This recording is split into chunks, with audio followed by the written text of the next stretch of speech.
혹시 이런 생각 해보신 적 있나요? 건강할 땐 모르겠는데 막상 병이 생기면 근육이 정말 중요하다는 걸 알겠더라. 특히 40대 이후부터는 체력도 떨어지고 몸도 예전 같지 않다는 걸 실감하실 텐데요. 오늘 영상에서는 최근 발표된 과학적 연구를 바탕으로 근육이 단순한 외형이 아니라 생존과 회복에 얼마나 중요한 요소인지 알려드리겠습니다. 특히 췌장암 환자의 생존율과 근육량의 직접적인 연관성을 다룬 연구 결과를 중심으로 건강할 때 꼭 근육을 지켜야 하는 이유, 그리고 우리가 지금 당장 실천할 수 있는 단백질 섭취와 운동 습관까지 정리해드립니다. 오늘 영상에서 다룰 내용 요약, 근육의 암 생존율에 미치는 실제 영향, 단백질 섭취가 왜 중요한지, 어떤 음식을 먹어야 할지, 일상 속 근육을 지키는 생활 습관, 40에서 60대가 꼭 실천해야 할 근육 관리법. 근육은 단순히 젊어 보이는 외형을 위해서만 필요한 게 아닙니다. 특히 40대 이후에는 근육이 건강의 보험 역할을 합니다. 노화가 시작되면 해마다 1%씩 근육량이 감소하고 이로 인해 체력 저하, 면역력 약화, 대사 문제까지 함께 따라오게 되죠.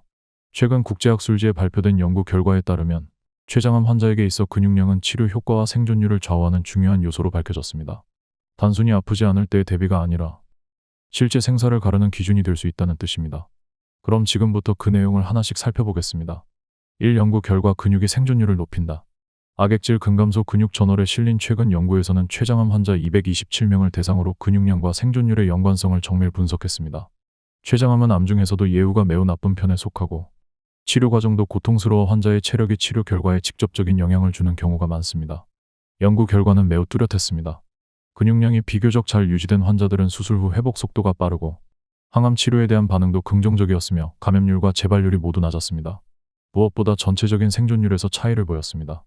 반대로 치료 도중 근육이 급격히 줄어든 환자들은 감염이나 영양 부족, 전신 쇠약 상태에 빠질 가능성이 높았고 결과적으로 재발과 사망 위험이 유의미하게 상승했습니다. 이 연구에서 특히 강조한 부분은 단순히 근육량이 많은 사람보다 치료 기간 동안 근육을 얼마나 지켜낼 수 있었는가가 예후에 더 큰 영향을 줬다는 점입니다. 궁금해하실 부분, 암 치료 중에 근육을 유지하는 게 정말 가능할까요? 사실 많은 환자들이 항암 치료나 수술 후 식욕 부진, 체중 감소를 겪기 때문에 근육량 유지가 쉬운 일은 아닙니다. 하지만 최근에는 의료진과 영양사의 협업으로 맞춤형 단백질 보충, 저항운동 프로그램, 에너지 섭취 조절 등의 방법을 통해 근육 손실을 최소화하는 치료 전략이 적극적으로 도입되고 있습니다. 이 암 환자에게 근육이 중요한 이유, 암이 진행되면 식욕이 감소하고 체중이 줄며 전신 쇠약 증상이 동반되는 경우가 많습니다. 이런 현상을 우리는 암성 악액질이라고 부르며 치료 예후를 좌우할 정도로 중요한 개념입니다. 악액질은 단순한 체중 감소와는 달리 근육량 자체가 빠르게 줄어들며 체력과 면역력 모두가 떨어지는 상태를 말합니다. 특히 췌장암, 위암, 식도암 같은 소화기계 암 환자들에게는 이 악액질 증상이 훨씬 더 흔하게 나타나며 국내외 연구에 따르면 이들 환자의 50% 이상에서 근감소증이 발생하는 것으로 보고되고 있습니다. 문제는 이 근감소증이 단순한 피로나 무기력감에서 끝나는 것이 아니라 항암제의 부작용을 더 심하게 만들고 감염과 합병증에 대한 저항력을 현저히 낮춘다는 점입니다. 국가암정보센터 자료에서도 항암 치료 중 근육 감소는 매우 흔한 부작용으로 분류되고 있으며 빈혈, 부종, 면역 저하, 감염, 낙상 위험 증가 등과도 밀접한 연관이 있는 것으로 확인됐습니다. 궁금해하실 부분, 근육이 줄어들면 항암 치료 자체도 어려워지나요? 그렇습니다. 실제로 근육량이 너무 줄어들면 항암제를 정상 용량으로 투여하기 어려워지고 치료 스케줄이 자꾸 지연되거나 중단되는 사례도 많습니다. 또한 회복 속도가 느려지기 때문에 수술 후 감염 위험이나 회복 기간이 길어지고 이로 인해 전반적인 치료 성공률이 낮아지는 악순환에 빠지게 됩니다. 그래서 최근에는 암 치료에서 근육량을 생존 지표로 삼는 병원도 늘어나고 있습니다. 특히 암 환자 영양 가이드라인에서는 치료 전, 치료 중, 치료 후를 모두 포함한 전주기적 근육 관리가 핵심 전략으로 제시되고 있죠. 3. 단백질 섭취. 어떤 음식을 먹어야 하나? 근육을 유지하기 위해 가장 중요한 것은 역시 단백질입니다. 특히 항암 치료를 받고 있는 분들이라면 근육이 빠르게 손실되기 때문에 식사를 통한 단백질 보충이 치료 못지않게 중요한 관리 요소가 됩니다. 이때 단백질이라고 다 같은 단백질은 아닙니다. 몸에서 쉽게 흡수되고 근육 합성에 직접 활용될 수 있는 단백질을 고르는 것이 핵심입니다. 보통 동물성 단백질의 생물가가 더 높기 때문에 살코기, 생선, 달걀, 유제품 등이 가장 추천되는 식품입니다. 물론 식물성 단백질도 중요하기 때문에 두부, 콩류 등을 함께 섭취하는 것이 이상적입니다. 이 중에서도 달걀은 노인층에게 특히 유용한 단백질 공급원입니다. 부드럽고 소화가 잘 되며 가격도 부담이 적고 조리 방법도 다양해서 아침 식사로 활용하기에 가장 적합한 음식 중 하나입니다. 또한 달걀은 류신, 발린, 아이소류신 같은 필수 아미노산이 풍부해 근육 합성에 필요한 자원을 빠르게 공급해 줄 수 있습니다. 실제로 2013년 American Journal of Clinical Nutrition에 실린 한 연구에서는 노년층이 체중 1kg당 1.2에서 1.5g의 단백질을 매일 섭취할 경우 근육량 유지와 함께 낙상 예방 효과까지 있다는 결과를 발표했습니다. 예를 들어 체중이 60kg인 분이라면 하루 75에서 90g 정도의 단백질을 목표로 하셔야 합니다. 궁금해하실 부분. 속이 메스꺼울 땐 고기 같은 단백질 음식을 먹기가 너무 힘들어요.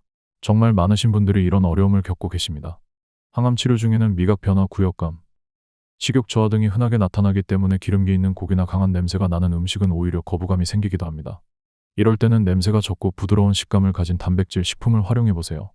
예를 들어 삶은 달걀을 잘게 으깨서 죽에 넣어 먹거나 두부를 으깨서 야채와 함께 국처럼 끓이거나 닭가슴살을 삶아 찢은 뒤 국물에 말아먹는 형태로 섭취하는 것이 좋습니다. 또한 하루 3끼에 무리하게 많은 양을 드시기보다는 한 번에 10에서 15g 정도씩 하루 5에서 6번으로 나눠 섭취하는 방식이 위 부담도 줄이고 몸에서도 더 효율적으로 흡수할 수 있는 방법입니다. 4. 일상에서 근육 지키는 방법. 근육을 유지하기 위해 식사만큼 중요한 요소가 바로 움직임입니다. 특히 암 치료 중인 분들은 체력이 떨어지기 쉽기 때문에 너무 무리하지 않는 선에서 몸을 자주 움직여주는 것이 핵심입니다. 기구가 없어도 충분히 할 수 있는 운동들이 있습니다.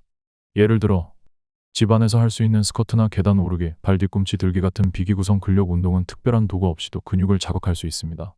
무릎이 약하신 분들은 벽이나 의자에 기대어 앉았다 일어나는 의자 스쿼트부터 시작하셔도 좋고 고무밴드를 활용한 간단한 팔 스트레칭도 전신 근육을 자극하는 데 도움이 됩니다. 2020년 미국 국립암연구소 NCI가 발표한 연구에서는 항암 치료 중 가벼운 유산소 운동과 근력 운동을 병행한 그룹이 운동을 하지 않은 그룹보다 근육량 유지율이 높고 치료 부작용도 상대적으로 적었다고 보고했습니다. 즉, 단순히 쉬는 것보다 가벼운 움직임을 지속하는 것이 몸 회복에 더 긍정적인 영향을 줄 수 있다는 것입니다. 궁금해하실 부분. 몸이 너무 피곤해서 운동을 할 수 없을 땐 어떻게 해야 할까요? 정말 그럴 때가 있죠. 치료 중에는 하루하루 컨디션이 다르기 때문에 운동이 부담스러울 때도 많습니다. 이럴 땐 운동이라는 개념보다는 움직임을 유지하는 것이 중요합니다. 예를 들어 침대에서 일어난 김에 방 안을 몇 걸음 걷는다든가 앉은 상태에서 팔과 다리를 한 번씩 쭉 뻗어주는 스트레칭만 해도 괜찮습니다. 매 시간마다 자리에서 일어나 몸을 한 번씩 움직여주는 습관을 들이는 것만으로도 근육 손실을 줄이고 신진대사를 활성화하는 데 큰 도움이 됩니다. 결론 및 실천법. 근육은 단순히 움직임을 위한 조직이 아니라 우리 몸의 회복력과 면역력, 심지어 생존율까지 좌우하는 중요한 건강 자산입니다. 특히 암 치료 중이거나 만성 질환을 겪고 있는 분들에게 근육은 보이지 않는 방어막 역할을 한다는 사실, 이제 분명해졌습니다. 오늘 소개한 연구 결과는 췌장암이라는 치명적인 질환 속에서도 근육을 유지한 환자들이 훨씬 높은 생존율을 보였다는 점에서 우리 모두가 주목해야 할 메시지를 담고 있습니다. 근육은 단시간에 생기지 않지만 꾸준한 노력으로 충분히 지켜낼 수 있습니다. 오늘의 실천 팁을 다시 정리해 보겠습니다. 하루 단백질은 체중 1kg당 1.2에서 1.5g 정도로 섭취하세요.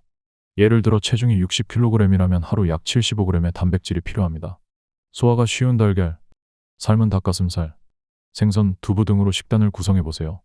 입맛이 없거나 속이 불편할 땐 한 번에 많은 양을 먹기보다는 여러 번에 나눠 섭취하고 냄새나 자극이 적은 조리법을 활용해 보세요. 운동도 중요합니다. 기구 없이 할 수 있는 계단 오르기, 스쿼트, 벽 짚고 앉았다 일어나기 같은 가벼운 근력 운동을 하루 15분 정도라도 실천해 보세요. 특히 치료 중인 분은 무리하지 않는 선에서 꾸준한 움직임을 유지하는 것이 핵심입니다. 항암 치료 중이라면 반드시 전문 영양 상담을 통해 개인에 맞는 단백질 섭취량과 식단 조절이 필요합니다. 근육 유지가 곧 치료의 효과와 회복 속도에 영향을 미치기 때문입니다. 오늘 영상이 도움이 되셨다면 좋아요와 구독 눌러주시고 여러분은 어떻게 근육을 지키고 계신지 댓글로 공유해주세요.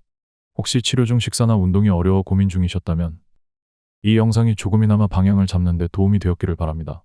근육은 우리가 평소에는 잘 느끼지 못하지만 건강의 위기가 닥쳤을 때 가장 먼저 우리를 지켜주는 힘이 되어줍니다. 지금부터라도 근육을 위한 식단과 생활 습관 하나씩 실천해보세요. 여러분의 건강한 삶에 확실한 든든함이 되어줄 겁니다. 지금까지 일반인의 매일 건강이었습니다. 다음 영상에서 더 유익한 건강 정보로 인사드리겠습니다. 감사합니다.